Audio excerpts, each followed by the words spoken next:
जय हिंद दोस्तों, स्वागत है आप सभी का आपके अपने YouTube चैनल जैकपुर पे। तो आज के इस वीडियो में हम लोग क्लास 8 के विज्ञान का सभी इंपॉर्टेंट सवाल मॉडल क्वेश्चन पेपर 2024-25 जो आप लोगों के जारी किया गया उसको ट्रिक से याद करने वाले हैं। आप लोगों ने ये वीडियो किसी भी चैनल से देखा होगा उससे कोई मतलब नहीं है, लेकिन आपको यहाँ पर पूरा वीडियो वॉच करना है क्योंकि आज का सिर्फ ये वीडियो आपको सभी सवालों को याद करवा देगा ट्रिक से। दोबारा आपको देखने की ज़रूरत नहीं पड़ने वाली है। तो चलिए शुरू करते हैं। सबसे पहला सवाल देखिए क्या है आपके स्क्रीन पर। पहले सवाल में आपसे पूछा गया है कि सूक्ष्म जीव का निवास स्थान क्या होता है। ध्यान से समझिएगा, दोबारा नहीं देखना पड़ेगा ये वीडियो, ठीक है। आप लोगों ने अभी तक जहाँ जहाँ भी वीडियो देखा है ना, और फिर हमारी वीडियोस को आप देखो, आपको समझ में आ जाएगा कि अंतर कहाँ है, ठीक है।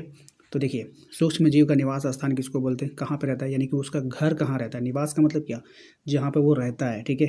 वायु में रहेगा, पानी में रहेगा, जीवित वस्तुओं पर रहेगा, उपयुक्त में से सभी। तो देखिए, इसका जो राइट आंसर होगा ना वो उपयुक्त में से सभी होगा। सूक्ष्म जीव का मतलब होता है ऐसे छोटे छोटे कण जिसको हम लोग अपनी खुली आंखों से नहीं देख सकते हैं, यानी कि एक तरह का वायरस हो गया, कीटाणु हो गया, ये सब आपके हाथों में रहता है तो हम लोग तो जीवित है ना। बोलता ना साबुन से हाथ धोना चाहिए, सभी कीटाणु नष्ट हो जाएंगे, तो हम लोग तो जीवित में आ जाते हैं। चलिए, वायु हवा में भी रहता है, हवा में रहता है ना, जैसे वो गंध करता है तो हवा में भी रहता है। पानी, पानी में भी रहेगा, गंदा पानी रहेगा तो पानी में भी रहेगा, ठीक है। तो इसलिए हम लोग बोलते हैं कि पानी को गर्म करके पीना चाहिए। तो यहाँ पर आपका क्या हो जाएगा, ऑप्शन नंबर डी हो जाएगा, ठीक है। आइए अगले सवाल पे। ये कह रहे हैं निम्न में से कौन सा रोग मच्छर से फैलता है। आप लोग कितना अच्छा सवाल है, फेमस सवाल है। पोलियो है, रिंगवर्म है, हैजा है, मलेरिया है, तो मलेरिया हो जाएगा। याद कैसे करना है, मौ से मच्छर, मौ से मलेरिया, मौ से मच्छर, मौ से मलेरिया, ठीक है, याद हो गया। आइए अगले सवाल पे आते हैं। क्वेश्चन नंबर 3 पे देखिए, कह रहा है आपसे कि बायोडीजल के निर्माण में कौन सा सूक्ष्म जीव जो है वो सहायक होता है। अब बायोडीजल, प्रोटोजुआ है, जीवाणु है, शैवाल है, कवक है। राइट आंसर हो जाएगा यहाँ पे शैवाल। अब देखिए, डीजल, डीजल को किस में भरते हैं हम लोग, गाड़ी पे भरते हैं, गाड़ी में भरते हैं। और गाड़ी पे हम लोग क्या करते हैं, सवारी करते हैं, है ना। कौन गाड़ी पे, सवारी गाड़ी पे। या तो आप माल ढो रहे हो, या तो आप पैसेंजर ढो रहे हो, या तो आदमी ढो रहे हो, ठीक है।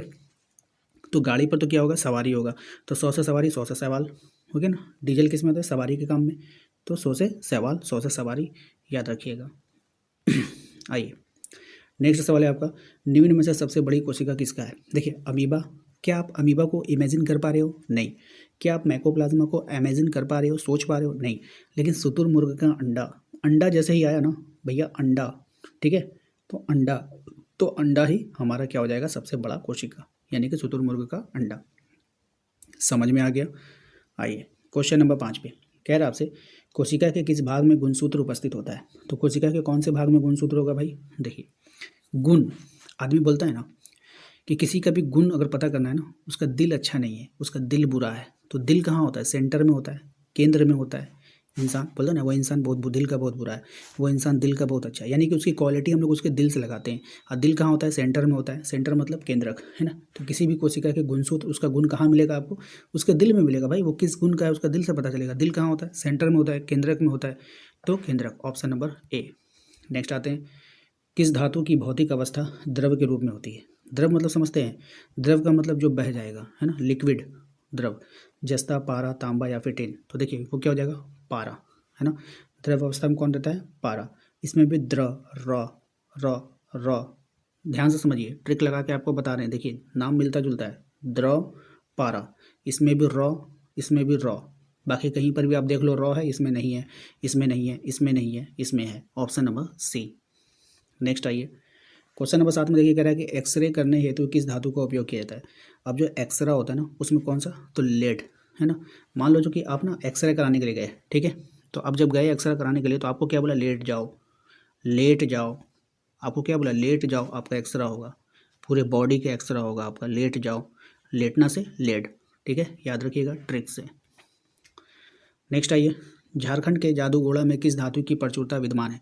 अब झारखंड का जो जादूगोड़ा है वहाँ पे कौन सी धातु पाई जाती है, तो यूरेनियम। क्या पाया जाता है, यूरेनियम, ठीक है। झारखंड के जादूगोड़ा में यूरेनियम जो है उसकी प्रचुरता विद्यमान है। अब देखिए यहाँ पे है जादू, जादू वर्ड का इस्तेमाल किया गया। अब ये जादू जो हर कोई नहीं कर सकता, उसका एक नियम होता है, उसका कोई क्या फॉर्मूला होता है, उसका पढ़ाई होता है, नियम कानून आप जानोगे उसका, तभी आप जादू कर सकोगे, ठीक है। तो नियम, नियम, जादू नियम, नियम से होता है यूरेनियम, ठीक है, याद रखिएगा। नेक्स्ट है आपका, धातु का वह गुण जिससे उन्हें पीट कर चादर बनाई जा सकती है, उनको क्या बोलते हैं? तो उनको हम लोग बोलते हैं आघात वर्णिता। देखिए किसी को पीटना यानी उस पर आघात करना, भाई उसको पीटो मत, उसको मारो मत, उसको आघात मत करो। आघात, आघात का मतलब होता है चोट पहुंचाना, मारना, पीटना, ठीक है। तो धातु का वह गुण जिसको पीट कर चादर बनाए थे उसको आघात वर्धिता कहते हैं, ठीक है। आइए अगले सवाल पे, इनमें से उष्मा की सबसे कम चालक धातु कौन सी है? यानी कि उष्मा उसमें सबसे कम चलेगा किसमें भाई? एल्युमिनियम में, चांदी में, पारा में। तो पारा में, किसमें? पारा में उष्मा की सबसे कम चालक धातु क्या हो जाएगी? पारा, ठीक है, निम्न में से। अब देखो इसको ट्रिक से कैसे याद करेंगे, ये पारा से ना आप याद रख लो प्राइवेट, पारा से क्या रख लो? प्राइवेट। देखिए सबसे कम कोई भी चीज़ अगर चलता है, मान के चलो आपने एक गाड़ी लिया, ठीक है, दो गाड़ी है आपका, एक गाड़ी है आपका सरकारी, एक है प्राइवेट, ठीक है।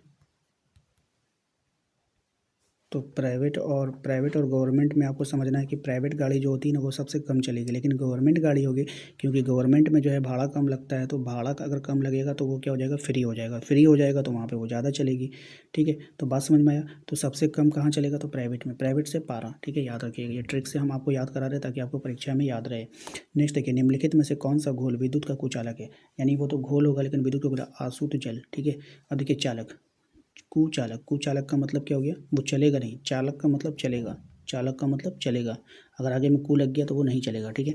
तो यहाँ पे देखिए जो आदमी सो जाता है, तो सोया हुआ कोई इंसान चलता है? नहीं चलता है, ठीक है। तो सूत, सूत ऑप्शन नंबर डी, ठीक है। नेक्स्ट आते हैं क्वेश्चन नंबर 12 पे, कह रहे हैं किसी धातु पर इच्छित धातु की परत निक्षेपित करने की प्रक्रिया को क्या कहते हैं? यानी कि किसी भी धातु पर इच्छित धातु की अगर हम परत को निक्षेपित करेंगे तो इस प्रक्रिया को क्या कहते हैं? तो इस प्रक्रिया को हम लोग कहेंगे विद्युत लेपन, ठीक है। क्या कहते हैं? विद्युत लेपन। यानी कि कोई भी एक धातु है, ठीक है, और उसमें अपने अनुसार कोई भी उसके ऊपर दूसरी धातु की परत को हम चढ़ाएंगे, ठीक है, इस प्रक्रिया को कहते हैं विद्युत लेपन, ठीक है। सिंपल सी बात है, तो हम लोग इसको लेपन से याद रखेंगे। आप कोई भी धातु है अगर उसके ऊपर आप पेंट चढ़ा रहे हो, धातु का कोई परत चढ़ा रहे हो, तो उसको लेप कर चढ़ा रहे हो, उसको हम लोग क्या बोलते हैं? लेप, एक तरह से लेयर चढ़ा रहे हैं, ठीक है। तो एक तरह का लेयर बन जाएगा, एक तरह का लेप बन जाएगा, तो विद्युत लेपन, ठीक है। नेक्स्ट आते हैं क्वेश्चन नंबर 13 पे, कह रहा है आपसे निम्नलिखित में से किन में आंतरिक जनन होता है? अब आंतरिक जनन किस में होगा? तो मुर्गी में। निम्नलिखित में से किस में आंतरिक जनन होगा? मछली, मेंढक, स्टारफिश या फिर मुर्गी? तो देखिए यहाँ पे जो आंतरिक जनन होता है वो हो जाएगा आपका ऑप्शन नंबर डी, मुर्गी में, ठीक है। नेक्स्ट है आपका कि हाइड्रा में जनन की विधि क्या होती है? तो हाइड्रा में जनन की जो विधि होता है मुकुलन होता है, ठीक है। हाइड्रा, ठीक है, हाइड्रा मुकुलन, इसको याद रखना है आप सभी को। अब देखिए यहाँ पे ड्रा, ड्रा वर्ड है यहाँ पे, ड्रा से आप लोग को याद रखना है ड्रामा, ड्रॉ से ड्रामा, ठीक है, ड्रॉ से ड्रामा। मुख से मुख याद रखिए, मुख, तो जो मुख व्यक्ति होता है ना वो मुख मतलब चुप होकर के बोलता है ना, चुप होकर के ड्रामा कर रहे हो, कैसे बोलते हैं हम लोग किसी भी चीज़ में कि चुप हो गए हो, चुप होकर के ड्रामा कर रहे हो। तो यहाँ पर मुख वर्ड इस्तेमाल करेंगे, मुख को ड्रामा से जोड़ देंगे, ठीक है ना। तो ये आपका ट्रिक बन जाएगा, तो याद रखिएगा।